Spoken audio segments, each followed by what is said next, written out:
EGM Network.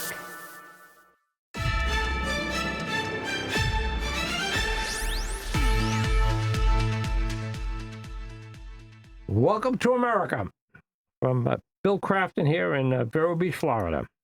This is sponsored to you by Sir Paladin LLC.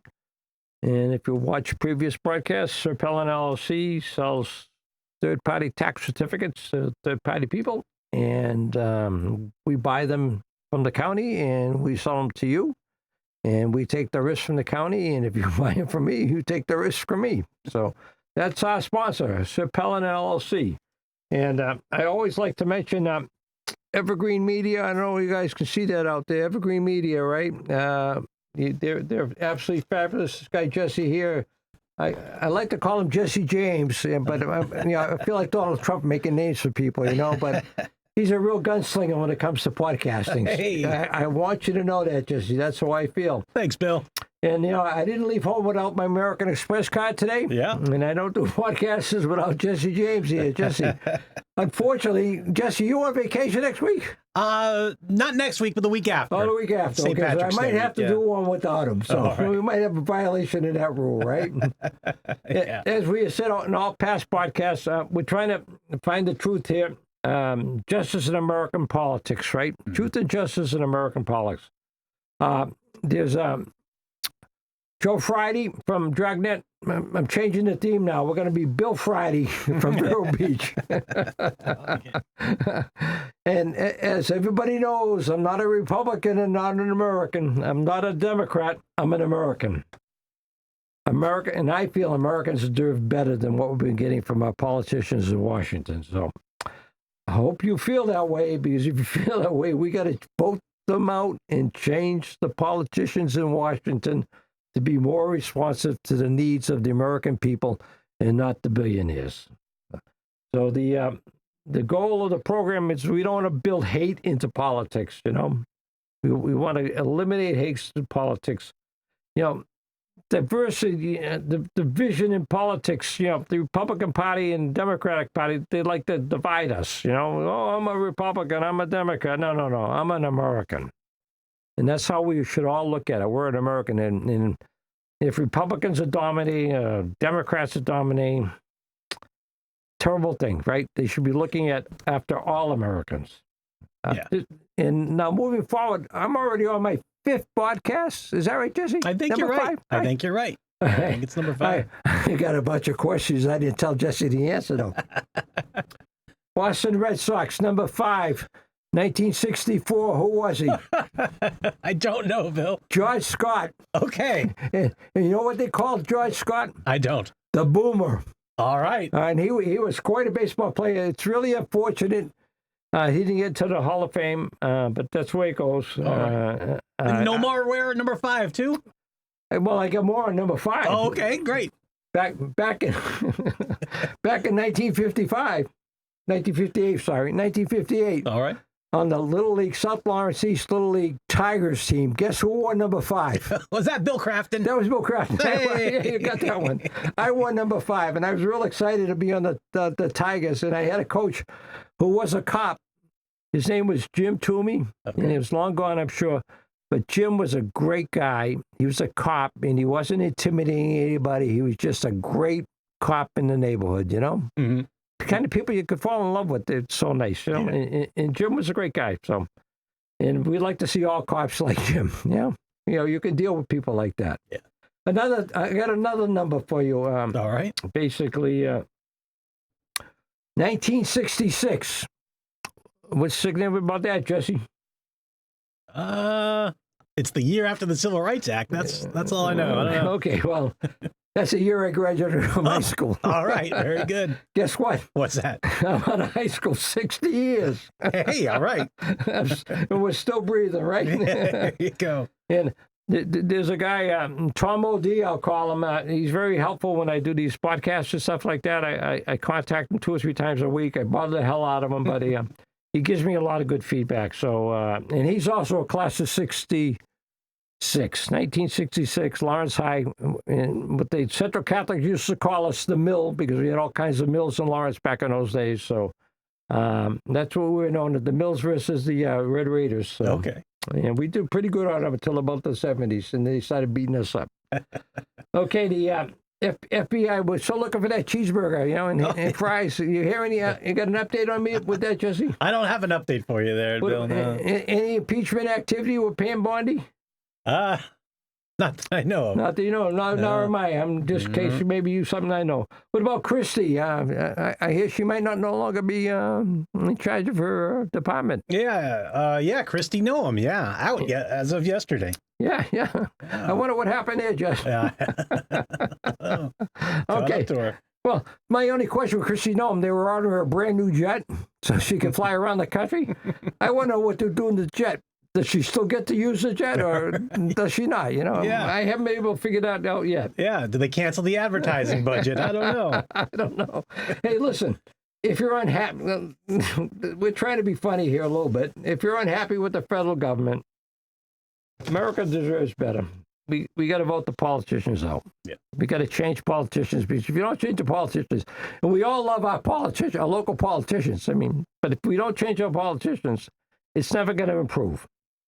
Okay, moving on. This is an acid rain comeback here, right, Jess? Oh, it's coming back. All right. And we have an announcement from our EPA guy coming up. All right, here we go. And now the endangerment finding is hereby eliminated, as well as all greenhouse gas emission standards that followed. The red tape has been cut. Manufacturers will no longer be burdened by measuring, compiling, or reporting greenhouse gas emissions for vehicles and engines. And the forced transition to electric vehicles is eliminated.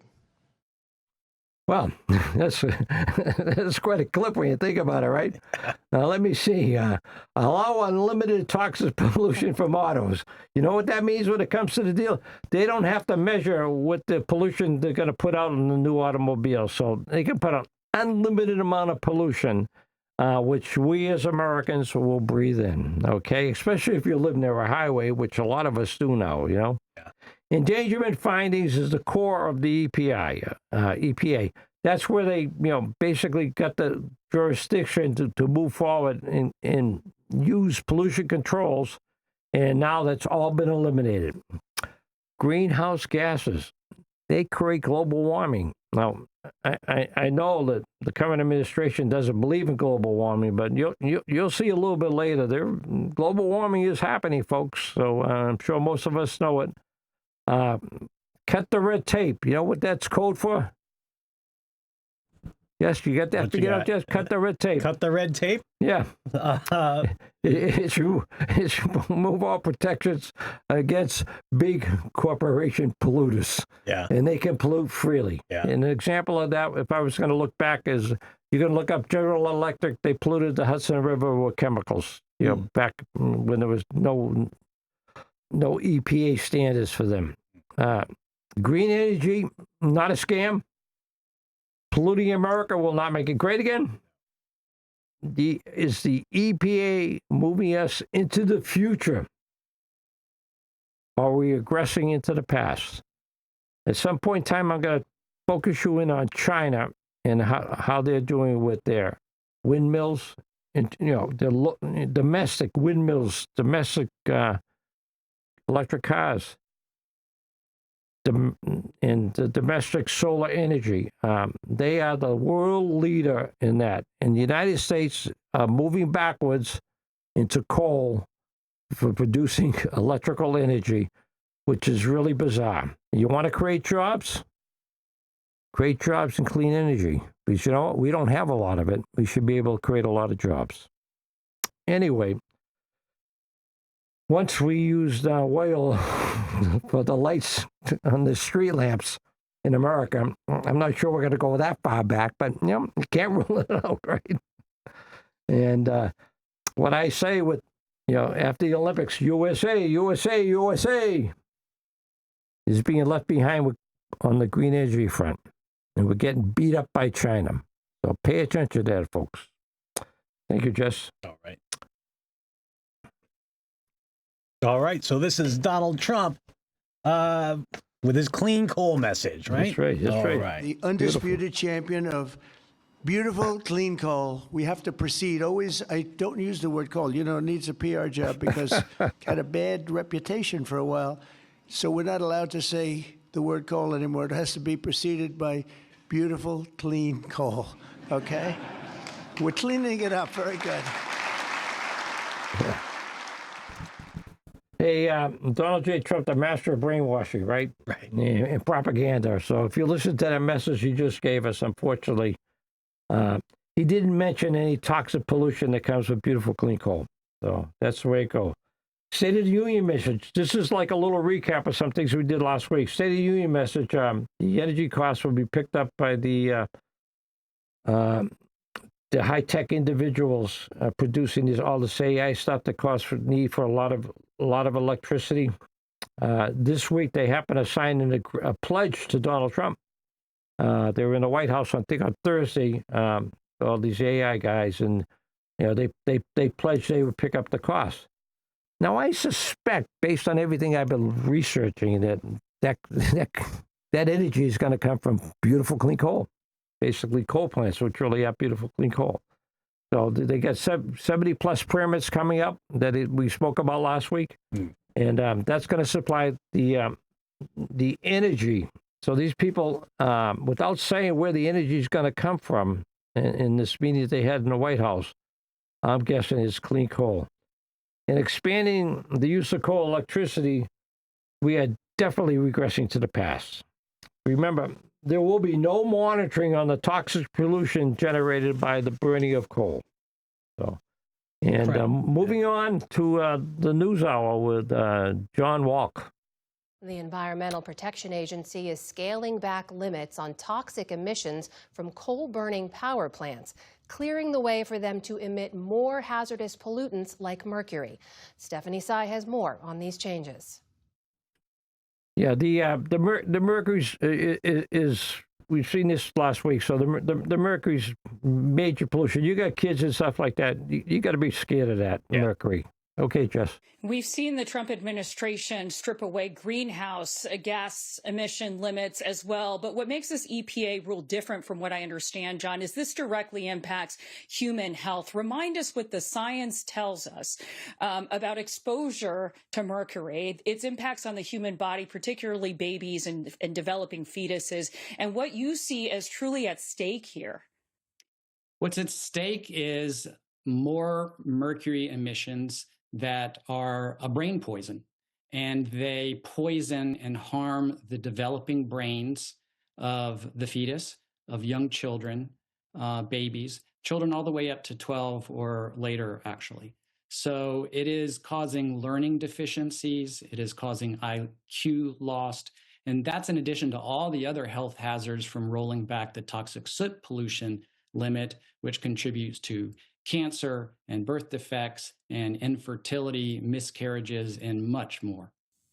You mentioned that the amendments put forth by the Biden administration included a requirement for so-called continuous emissions monitoring at power plants. That goes away with this rule change under Trump. Talk about the significance of that. I was even floored by this when I read EPA's documents today. They omit in the fine print that eliminating a continuous emissions monitor at a coal plant, and there are about 200 in the United States, will save that coal plant $14,000. As we talked about last week, it's not the $14,000, right, what they're eliminating. They're eliminating the monitoring of it, okay? That means unlimited amount of toxic pollution, mercury, and whatever else comes out of those coal plants, right? It will not be monitored, so no one will ever know how bad the pollution is. They're disguising it, right, under a $14,000. Oh, we're going to say $14,000. Big deal, right? This is USA. The science of monitoring the pollution coming out of these stacks is not going to be used. So we'll have no volume of the amount of toxic pollution that everybody's going to be breathing in. So this is my plea. As you found out, I'm 60 years out of high school, and I wasn't the best student. I was in the top 80% of my class, and I thought I did pretty good, Jesse. Yeah. You know what the top 80% is? Let me tell you, I wasn't really up there with all the smart kids, you know. That means I was the lower 20, you know, top 80, you know. You made it. It's amazing, yeah. But anyway, with all kidding aside, you got to know that you got grandkids, you got kids. If you live in New England, they got to stop burning these coal plants. Yeah. You know what happened back in the 80s? All those oak trees died. The St. Lawrence Common got clobbered, right? And all the commons, all the oaks, everything died. Acid rain. It kills fish in water. It's terrible. This is your chance. Vote them out. Unless you want acid rabies, you're going to get it. We need a change, and we need to make it quickly. Thank you, Jesse. All right. All right. So now up next, this is the McDowell County, West Virginia tap water video. Yeah. Nowhere is the failure of government more clear than in the county's water supply, which at times is not clear at all. Few trust that it's safe enough to drink, and angry residents have documented the black and brown that oozes from aging pipes and contamination left behind from the coal industry. West Virginia's governor recently set aside $8.3 million in federal funds to upgrade sewage and water lines in McDowell, a drop in the bucket compared to what county and state officials say is still needed. I don't have much to say about this. It's pretty much says it by itself. You know, beautiful clean coal is not beautiful clean coal. There's a lot of pollution, the ground pollution, air pollution. It's everywhere when you do a coal. So the video speaks for itself, and I want to move on now to something that's near and dear to me in a little way. Is forever chemicals. Environmental Protection Agency is moving to roll back limits on toxic forever chemicals, rules that were just finalized last year. Joining me now, Emily Donovan, co-founder of Clean Cape Fear, a group on the front lines of this fight.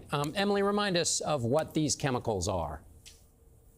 Yeah, so they're called PFAS, PFAS, and polyfluoroalkyl substances, but we also refer to them as forever chemicals because they tend to live forever and there's no proven safe disposal method. We've learned that they are harmful even in small amounts, and they showed up in our tap water in extreme amounts, and they're also showing up all across the United States and in everyone's drinking water. And various levels. And so we've been fighting for 8 years to try and get drinking water standards to just protect us at the tap water level. And what does the EPA ruling say, and what would the effect be? Well, you know, the EPA was really only looking at a handful. So this is a class of chemicals. There's the EPA acknowledges that there's maybe 14,000 different types of PFAS to be known. But last year, when the Biden administration issued these first ever drinking water standards for PFAS, it really focused in on just a handful, about 6. And what the Trump EPA did this morning is they announced that they were going to keep 2, PFOA and PFOS. Those are kind of the 2 most well-known. They're also the 2 that are no longer in commercial use. Manufacturers voluntarily stopped using them about 10 or 15 years ago here in the United States. And then the other 4, these are the ones that are more commercially relevant, the ones that are being used in, you know, semiconductor manufacturing and other types of manufacturing, and were showing up in our drinking water. GenX was one of them. GenX was first discovered in Wilmington, North Carolina's tap water. And so those are being rescinded, which means the EPA has said that they want to review them and reassess and look at them. That's really great, isn't it? The two that nobody uses anymore are very limited use. They're keeping the ban on those 2. The other 4 that's used all the time, they're going to bring it back and kind of review it, you know. And when they bring it back and kind of review it, it kind of sounds to me like the FBI holding on to the Epstein files. And they keep losing files, and what do you think, Jesse? You think they might might end up losing the information on those 4 particular chemicals? I don't exactly trust them, Bill. No. Neither do I. You know. So anyway, wake up, America! I'm telling you, it's like these guys are like crazy. If I got to quote Donald Trump. So why rescind regulations? That regulation's not going to kick in until 1929. I think they're rescinding it so they can lose it, you know? Yeah. If it's not in front of anybody, you know, you got to forget about it. They're going to put you to sleep. Mm-hmm. On a personal note, when you go to North Carolina, I happen to have a daughter living there with her husband and 3 grandchildren, and we love them dearly. Haw River, Lake Jordan and Cape Fear River Incorporated. If you look those up on a map, they all kind of run together anyway. She lives in Cary, and the drinking water in Cary is polluted pretty badly by forever chemicals. So I want to give everybody a shout out in North Carolina. If you're living up in that part of North Carolina and your water source is there, don't be drinking that water. It may not do you really well. You might. I'm not going to say you got to get cancer. I can't say that, but I would switch the bottle, I guess, in that case. And earlier on, John Dickerson did that interview with that lady. Unfortunately, he left after Barry Weiss was hired by Paramount. Not only did he leave, but 11 other folks left Paramount, the CBS Nightly News program, which is a big drop when you think about it, right? Yeah. But Barry worked out a really good deal. You know, the billionaires are kind of taking over the country. Barry had this little company that she owned, and she got this job at CBS's news director with no news director experience whatsoever. And then Paramount, a billionaire company, happened to give her $150 million to buy her company out. And I don't know what they're doing with that company, if anything. So I really don't know. I had no time to research it. But the bottom line is she made $150, and now she's like a vice president running CBS News. Right. So I think she did pretty good. I'd say so. And just FYI, I am boycotting CBS programming. I don't watch them anymore. And Paramount is, now is in a position to own MGM because the Netflix deal went south. The Ellisons will now control Paramount, MGM, TikTok, CNN, and CBS. And I was just wondering, do we still have monopoly rules in the United States that we use as guidelines to allow this stuff to go on? Right. That's all I had to say about those guys, Jesse. Yeah. Yeah. We need some monopoly enforcement, I'd say. Yeah, maybe. Something like that. Something, yeah. See if you find Doug up there for me, will you? Sure, yeah. Doug and Coley? Hey, there's a smiling guy. We'll run through this real quickly because it's in the previous one. Doug, he's a billionaire. Good luck to him. And he loves coal. And he was a former governor of North Dakota. And he's looking as happy like the fox guiding the hen house there. Yeah. He's really good. Yeah. He's got a couple of sweet deals, a $125 million deal that Scott Bassett advanced him as the Treasury Secretary. So he's in good shape. It's all loan guaranteed by the U.S. Treasury. Lee Zellen, the guy that showed up early in the broadcast announcing all the changes, he happened to make some changes in the wetlands area for mining. And guess what? Doug owns mines and wetlands area in New York State. So if I was Doug, I'd be smiling happy as a clam, I guess, right? Yeah. He looks pretty happy there, right? Yeah. Moving on to the question. I got a question for Jesse. Yes. How many abandoned mines, coal mines, I can't say coal mines, how many abandoned mines in the United States of America, Jesse? Abandoned mines in the U.S.? Yeah, abandoned. What do you think? Give me a guess. 2,000. How about 500,000? 500,000. 500. Look it up, folks. 500,000 abandoned mines in the U.S. And we know that I saw something somewhere, which I didn't broadcast you, but Donald Trump says we have a lot of regulations in place to deal with this. How much money did the great, beautiful bill budget that Donald Trump has divert? I think that means not allocate. Divert from cleaning up of abandoned mines. That new legislation. Come on, Jesse. You're putting the pressure on you. How much you take away from cleaning up abandoned mines? Yeah, how much into new coal? No, just cleaning up. Or didn't spend it. No, cleaning up mines. Probably 10 million. $500 million. 500 million. Yeah. Remember, Donald Trump, he's going to be, he wants the guy with the clean water and the clean air guy, right? Yeah, right. You'll see him all the time. I want clean water, clean air, but he doesn't seem to move in that direction. No. Now, my favorite one coming up is the North Dakota one, if you can show that, Jesse. Sure, yeah. This is North Dakota Governor Doug Burgum. Yeah, Doug Burgum was the governor. Number one, the first commercial wind farm in the state. And they said, no, it won't happen. Well, it did happen, and it was up and running. We had the lieutenant governor. The lieutenant governor came out to the dedication the day that FPL put on the banquet for everybody. And then they got in the school buses and drove out to the wind farm. And Jack Dalrymple, the lieutenant governor, he hadn't been a big supporter up to that time. And I remember our banker, Scott Tewksbury, was with him at the dinner table. They sat together at the school bus, went out to the site, and he stepped out of the bus and he looked up 250 feet in the air, and his words, 2 words, "My God."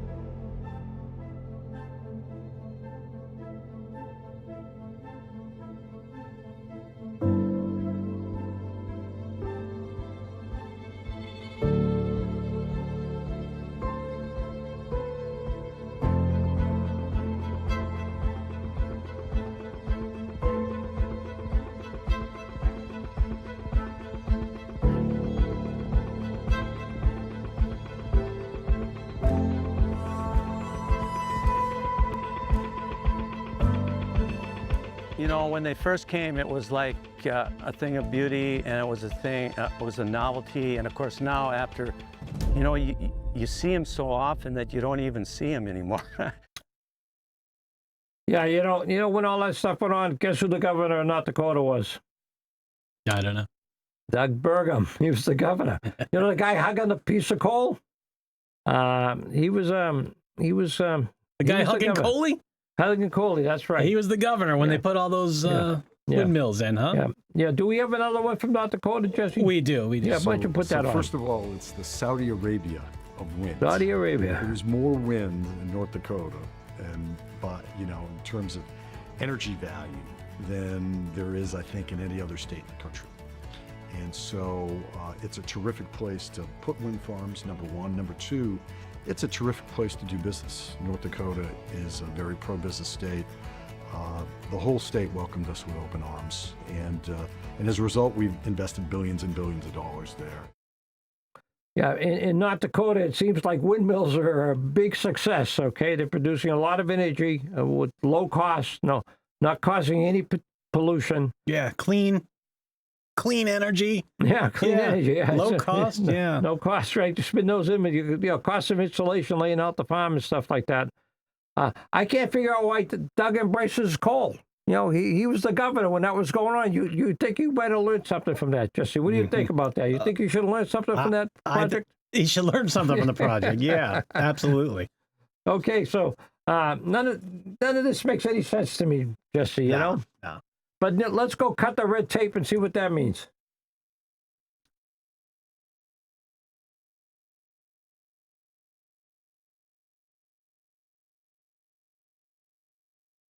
Among the changes, EPA Administrator Lee Zeldin says this will roll back emission standards for vehicles going back to 2012. President Trump, who often refers to climate change as a hoax, promised cost savings from the rollback and shrugged off health concerns Americans may have. I tell them don't worry about it because it has nothing to do with public health. This was all a scam.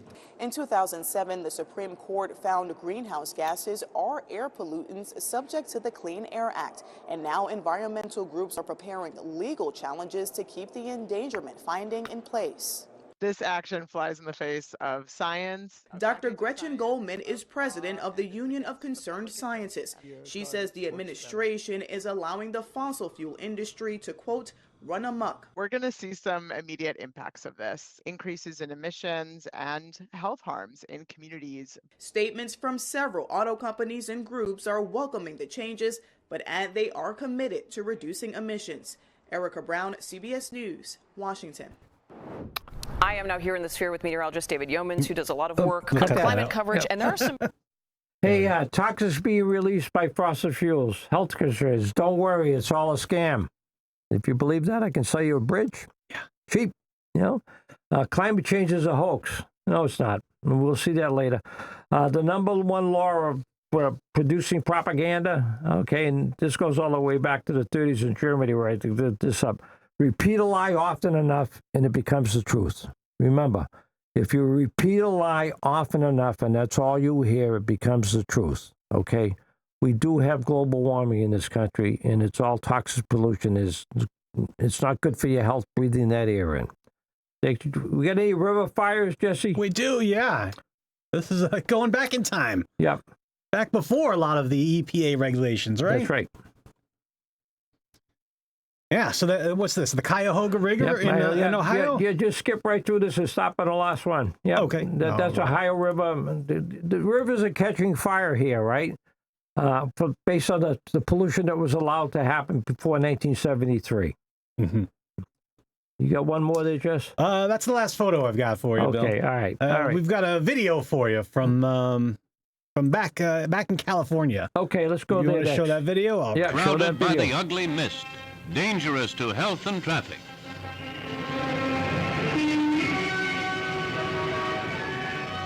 Motorcycle messengers fight it their own way, putting on masks before driving about. Chemists report that the air pollution is caused by unburned hydrocarbon particles, an increasingly serious problem to U.S. communities everywhere. Meanwhile, city officials watch the smog charts carefully. So acute is the situation that just a tiny rise in the ozone density could spell disastrous trouble. Less concerned with percentages are the many already smarting from the irritating atmosphere. Barricades are made ready to stop traffic when and if the smog should reach the critical point. A very grim business indeed, as air pollution becomes a sinister menace to human life and well-being. This is my brother-in-law and Danny that lives in California. Basically, right now they have an exemption for clean air, so that they can have some guidelines for that. But that can go away real quick. And Governor Newsom's not going to explain that right now. This week, I submitted a formal comment opposing the U.S. EPA's proposal to rescind what is known as the endangerment finding. It was a 2009 landmark ruling that climate change caused by greenhouse gas emissions threatens both public health and welfare.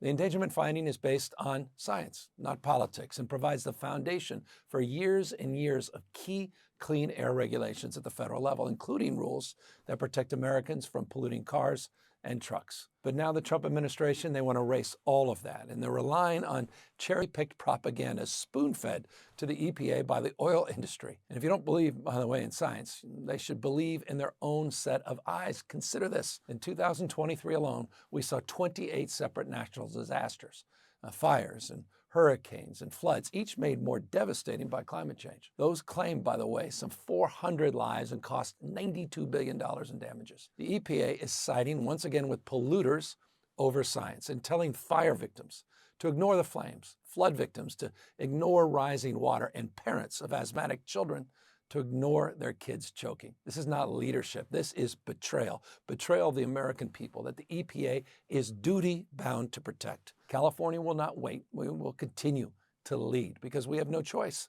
The lives and livelihoods of our people depend on it. We should be able to count on the federal government to do the same.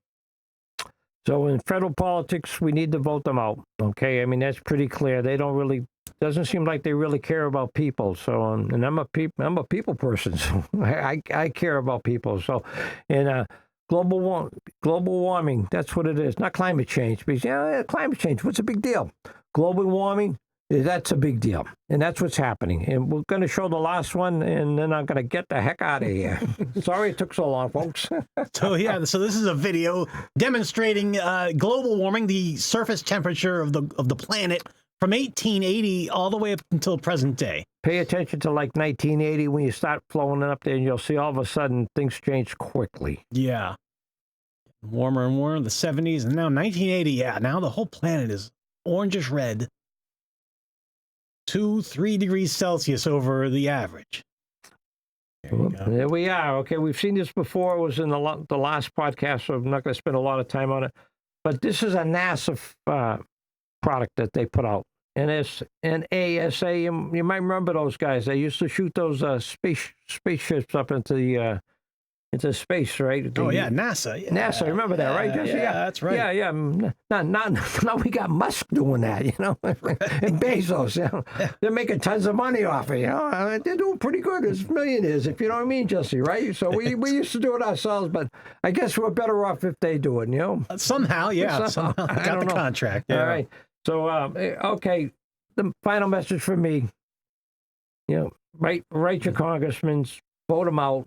Change it. We need stuff to be done. It's got to get worse before it gets better. Thank you very much for today. That's right. Please forward this podcast to every contact you have. The midterm election is critical to the survival of our country. The podcast should be treated as a chain letter. The messages in the podcast need to be viewed by millions of eyeballs. So let's get the ball rolling to restore dignity and respect in our country. All right. Thank you, Jesse. All right. This guy's fabulous, man. I'm telling you, I want to do a podcast. Contact Jesse. What's the name of this company again, Jesse? Evergreen Media. Evergreen Media, right here. That's right. Yes, this is the EGM Network. I'm Jesse Krisky. There's Bill Crafton. Yeah. All right. Wake up, America. Thank you.